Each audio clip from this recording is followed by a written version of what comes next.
One of the important players in all of this, of course, is Egypt, long been a negotiator, a mediator between the two sides.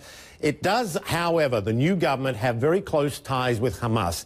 Not surprisingly, Egypt's new leadership quick to condemn Israel's offensive, even calling on the United States to intervene immediately to end what it calls Israeli aggression in Gaza.